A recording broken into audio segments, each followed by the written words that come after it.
my favorite place. My must-do at Epcot. No doubt about it.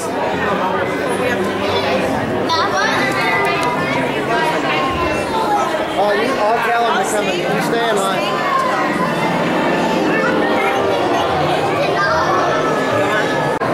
Oh, and there's Baymats too.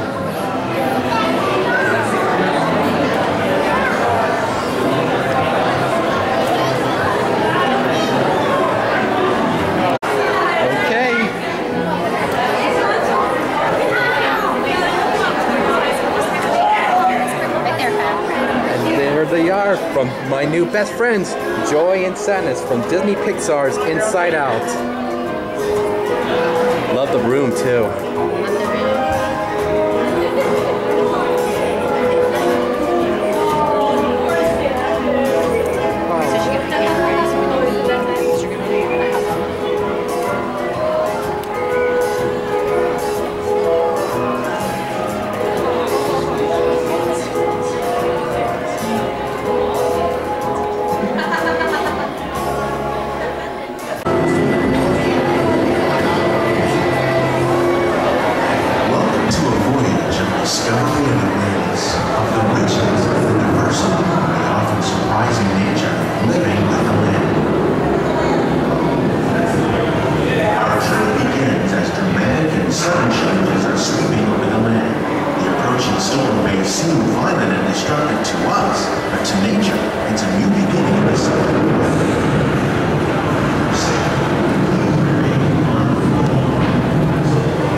Systems is the rainforest, home to the most amazing concentration of life on our planet.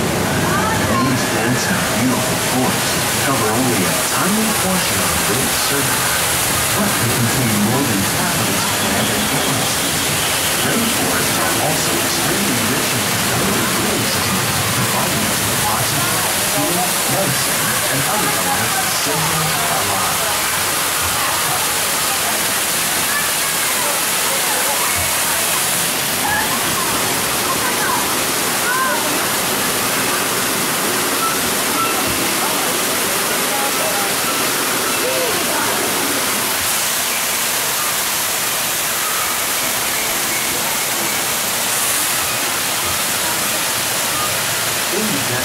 Nature has created a very different, no less beautiful living system. And while this arid landscape may seem lifeless, it is very much alive. The plants and animals that have learned to survive in these harsh conditions make use of what little water they can find and avoid the scorching rays of the relentless sun.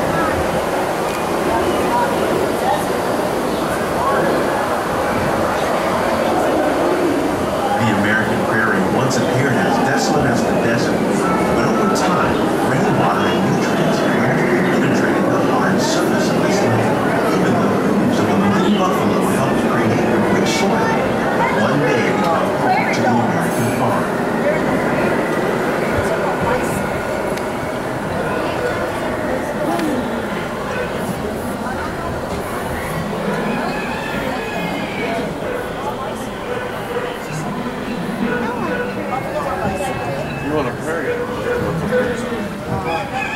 Of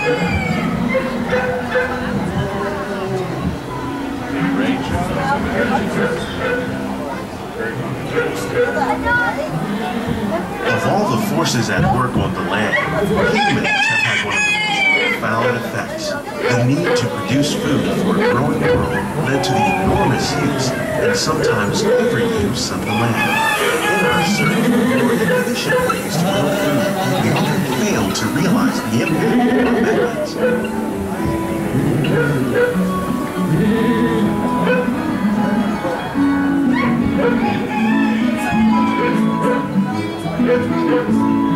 Today, we're learning to live with the land, discovering better ways to grow food that will assure both human and environmental well-being.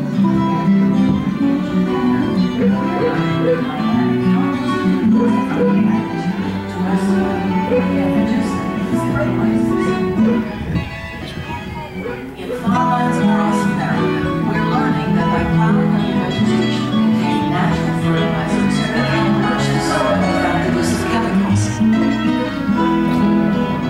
In Saudi Arabia and Mexico, we're learning to produce food on desert seacoasts by developing and planting crops that thrive on salt water.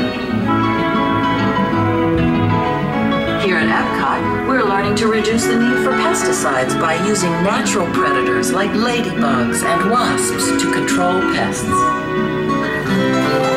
In Japan, we're learning that by adding composted leaves and other plant material to our soil, we can reduce the need for fertilizers.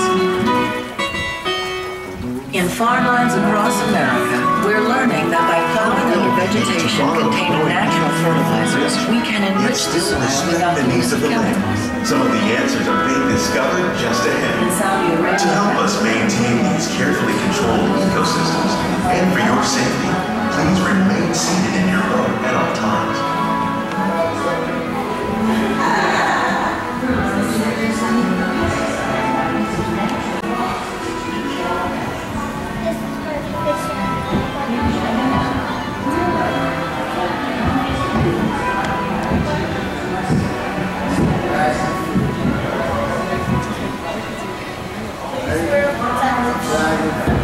Welcome to our living laboratory, where scientists from Epcot and the U.S. Department of Agriculture are exploring innovative ways to produce bountiful harvests now and into the future.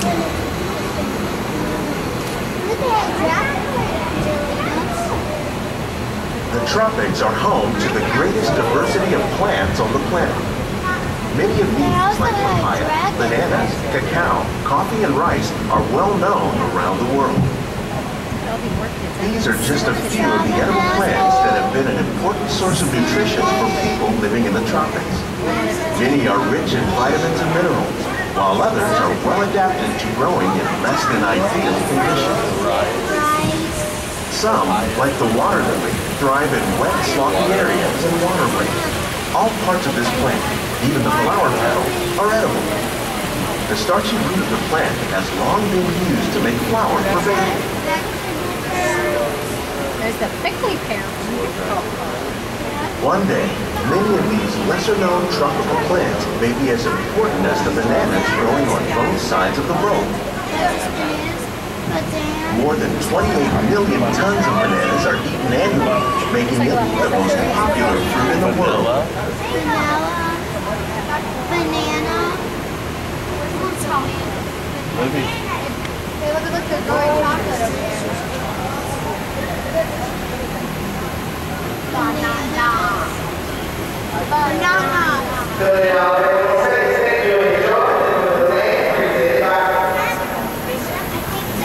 When we mention farming, you probably don't think of fish. But fish farming, or aquaculture, accounts for nearly half of all the seafood consumed globally.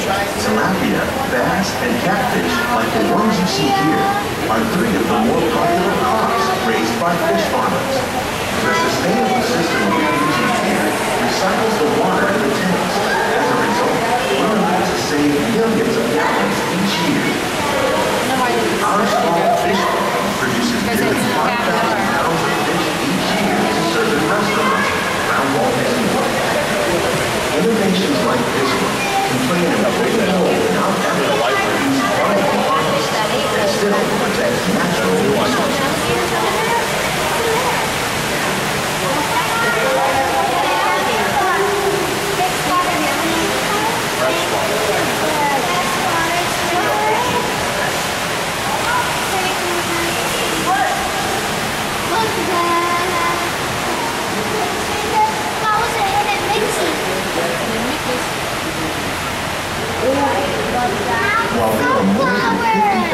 edible plant species in the world, most of us are only familiar with the handful that make up our everyday diet.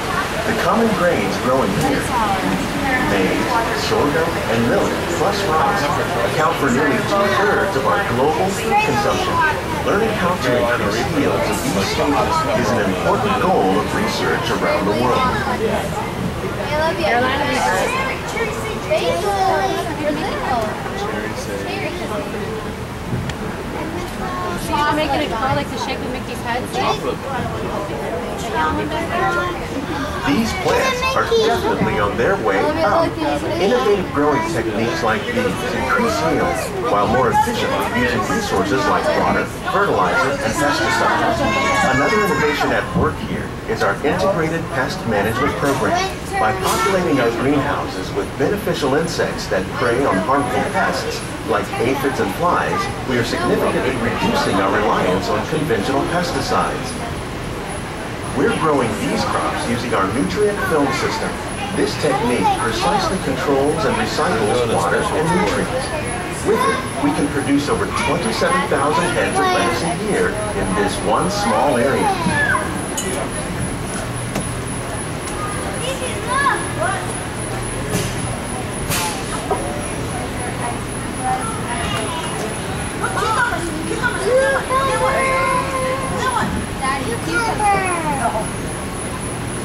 Some of our best ideas have been inspired by nature, like these fruit and vegetable trees. By growing these ground plants vertically, we can increase yields and better control diseases. These crops taste as good as they look. In fact, we serve more than 15 tons of produce from our greenhouses and restaurants here at the land every year.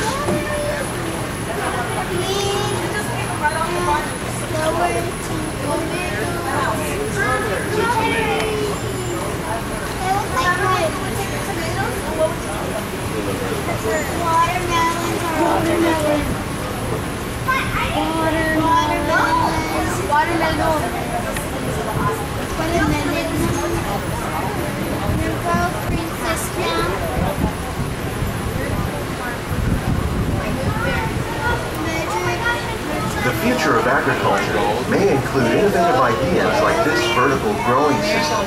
Plants grown in this way use a fraction of the space required by traditional growing methods.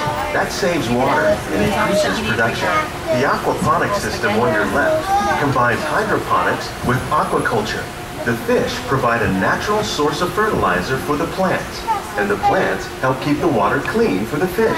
It's another great way to produce more while using less. In our lab, Epcot scientists are working with the U.S. Department of Agriculture on a number of innovative projects. The goal of these efforts is to produce higher yielding and better quality plants.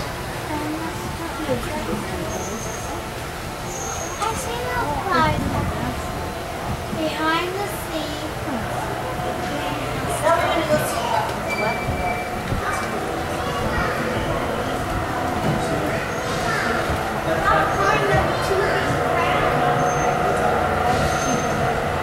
These greenhouses represent just a fraction of the work being done worldwide to produce bountiful harvests for our growing population.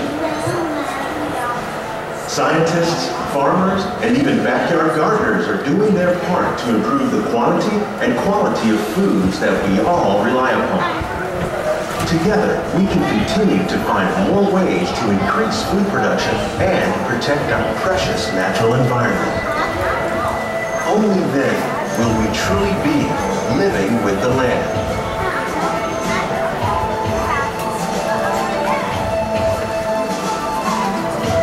On behalf of Walt Disney World, we hope you've enjoyed this unique journey through our living laboratories. If you'd like a closer look, then check out the behind-the-scenes walking tour. It's a chance for the whole family to get up close and personal with the plants and growing techniques in our laboratory. Please keep your hands and feet inside the boat and remain seated until the boat comes to a complete stop.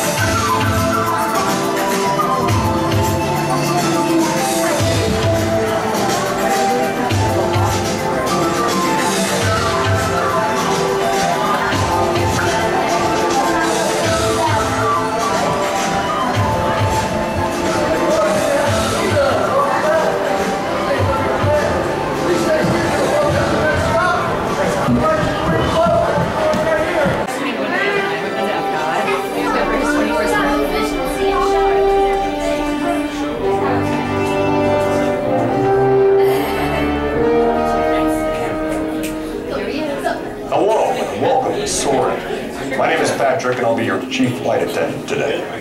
We'll begin boarding in a few minutes, but first I'd like to acquaint you with some important safety information.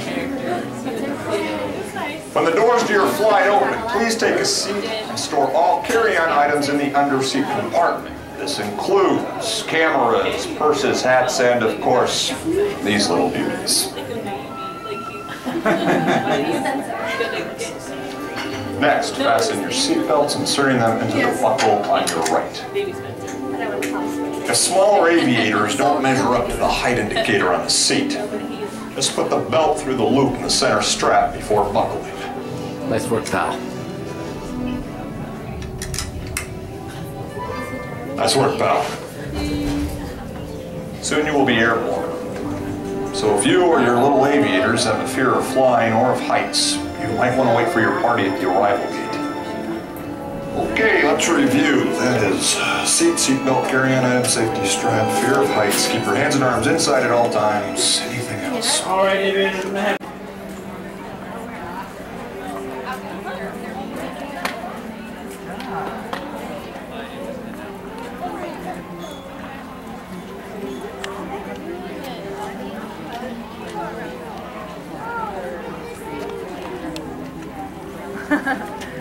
She's coming, Kyle, in her Jolly Holiday. Her Jolly Holiday outfit.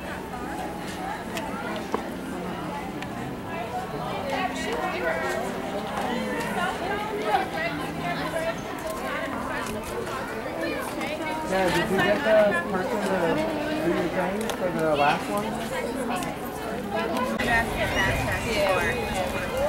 Mexico has a ride. Does Mexico still have a ride?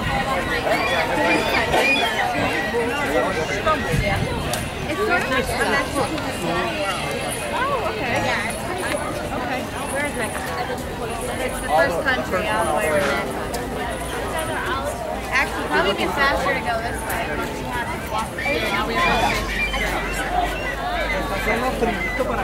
Yeah, there it is.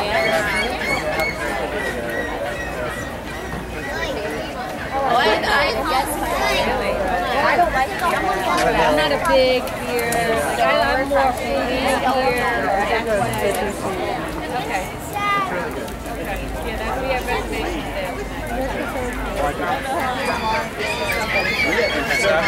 Standing in line with somebody.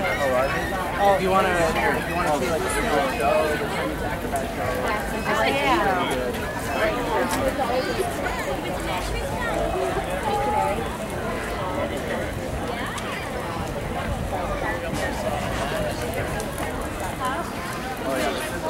Oh, really? Alice. Just not getting some shade. Okay. I was wondering why you were so like territorial here with your spot. I'm like, what are you saying?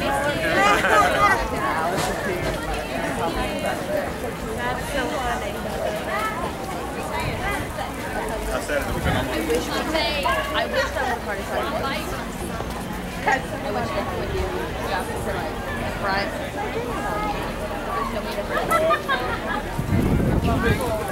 Hey, bud.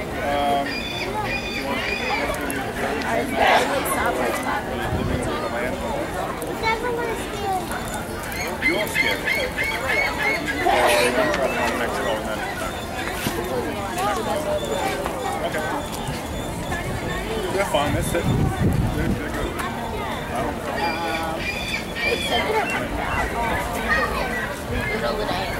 And in the back. Yeah.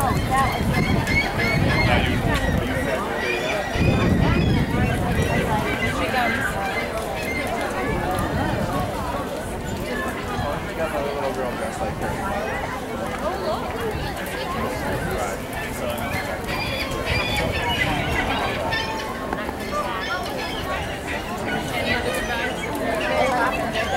Soren, if you down? Yeah, Yeah, we got a fast pass for tomorrow. It's like a little black okay, little girl. they told me in her travel clothes commercial for Disney. She even had the red buttons going up her socks. She got it there?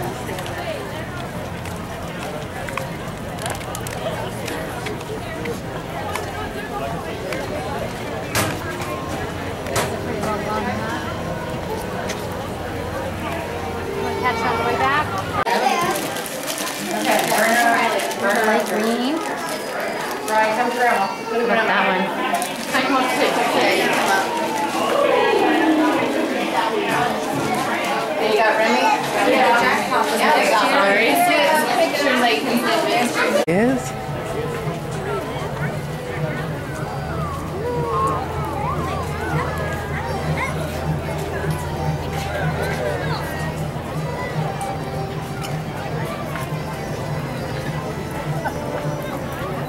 The lovely Belle. Well, that wraps up episode 2 of our journeys. And if anybody needs me, I'm gonna go roadster racing with Mickey and the gang. See you real soon.